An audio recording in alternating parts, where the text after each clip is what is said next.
Hello, everybody. The title, this particular talk will have a title. It will be How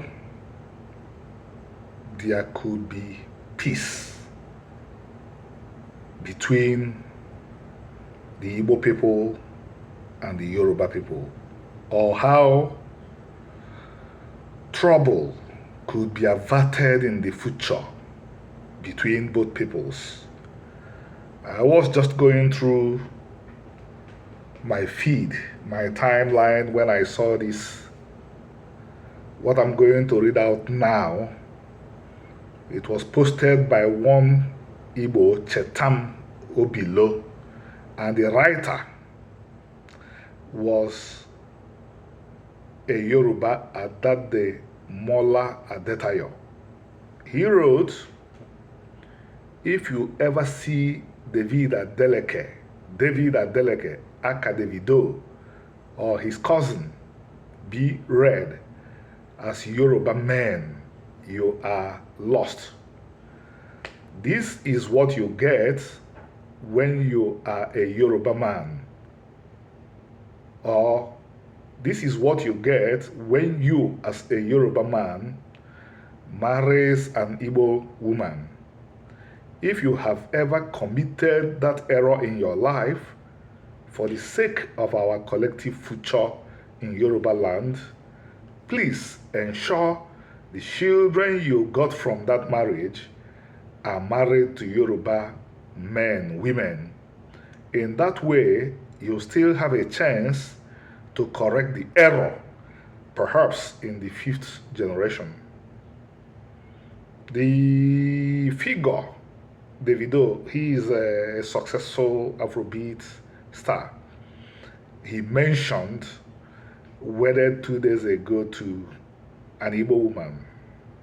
So what Adademola Adetayo was effectively and efficiently saying, for that matter, was that it is an error for a Yoruba to marry an Igbo. Well, I don't want to go into what Igbo culture says about marriage now. It's not necessary. Those that want to know what Igbo culture says about marriage can look up my books. Some of them can be found online. The Hebrew Igbo Republics and the Igbos and Israel, an intercultural study of the largest Israelite diaspora. This is not the place for me to go into what Igbo marriage, what the Igbo culture and religion says about marriage, but I am looking at a problem we have on our hands. The Igbo people have suffered not one, but two genocides within 100 years. Unfortunately, our elders that witnessed the second one are acting as if it did not happen. Somebody who was probably a child, a non-Igbo,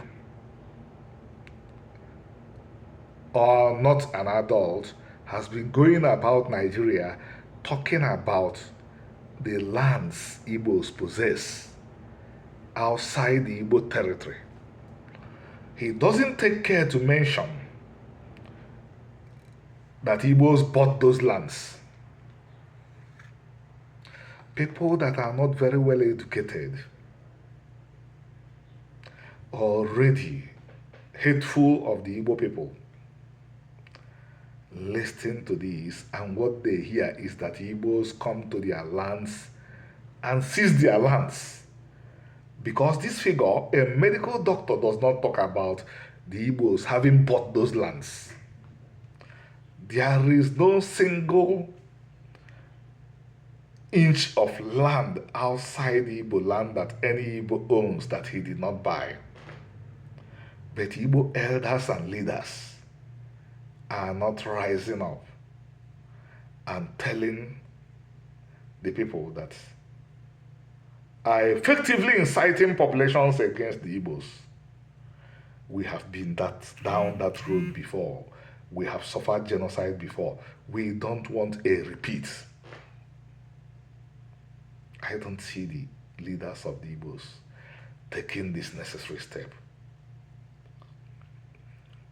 And because the Igbos say, I'm still a young man by every means. But because the elders and the leaders have abdicated or largely abdicated, I'm stepping in to play a role. That is why I'm taking what Adedemola Adetayo said very seriously. Because there is precedent. We know that a Yoruba man who produced 4 children through IVF with an Igbo woman is probably the greatest hater of the Igbo people today. And the Igbos say, Abahambo, Otuonogwe, Abwebo, Otuonogwe, also Ogwe Kapirako. Pretending that what I just read out to you is not a very serious matter, tantamounts to taking your neck, keeping it on the shopping block, and afterwards you begin to shout Satan. There is still room to preempt, to avert this problem that is in the future. And here is my recommended solution. Some would call what Adedemola Adetayo wrote hate speech. What am I thinking? There will be trouble down the road. How can it be headed off? I prefer to prevent and avoid crimes against humanity, such as genocide, than to try to stop them. Instructively, we don't have records of interventions to stop genocide. I am a scholar of genocide, just like I'm a scholar of anti-Semitism. Probably some people have seen, but I have not seen where powers rose in obedience to the Genocide Convention to stop genocides. I've not seen where it happened before. I went further, I'm going further. Fortunately, both peoples, I mean the Igbo people and the Yoruba people, have homelands, like almost all the ethnic groups in Nigeria. Almost all the nations in Nigeria have defined homelands. So these two can, even within Nigeria, shift slightly apart.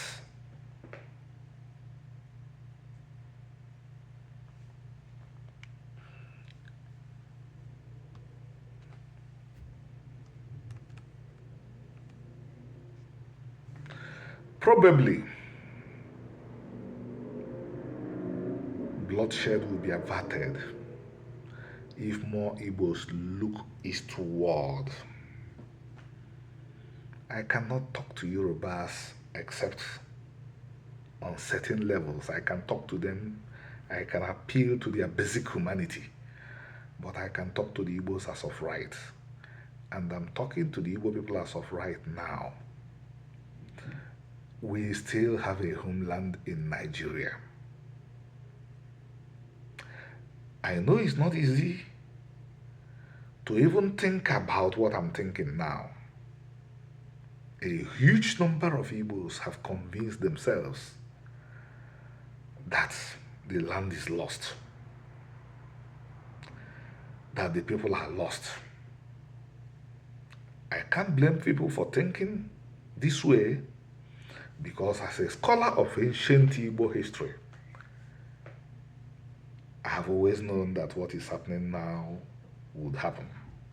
because it was prophesied 2,000 or 3,000 years ago, plus 3,000 plus years ago, that if we leave the commandments found in Omenana, that the land will vomit us. But what are the options? If we accept that we have lost our homeland, what are our options? This, Davido was called out because his father and grandfather and himself married Igbo women. If Igbo women were not available, they would not have married them. And since this could lead to problems, and since Igbos are the likely losers, not likely, the assured losers, 99% of their wealth is scattered in Yoruba land and in other parts of Nigeria. The Yorubas don't have anything in Igbo land. I mean anything. No investments. In fact, most Yorubas would not know Igbo land in their lifetimes. So since Igbos will be the losers, Igbos have a responsibility, more responsibility, to do those things that will lead to reduction of friction. And no matter how difficult it is to rebuild the homeland and keep majority of the Igbos there, Igbos can do it if Igbos put their minds to doing it. Our brothers and sisters that are dancing to people's club songs in the US, those that call themselves Odogwu and Nwunye Odogwu in Nigeria, those that pay social media influencers to call them Igbo multi-billionaire, use your wealth, use your intellect, use your brilliance to start making that homeland better again, so that majority of the people will go back there and stop being a source of provocation to people. Only ife mere mbụ adasị ka o mee ọzọ. Igbos have suffered genocide. They are supposed to be a wise people. On this note, I yield. Thank you.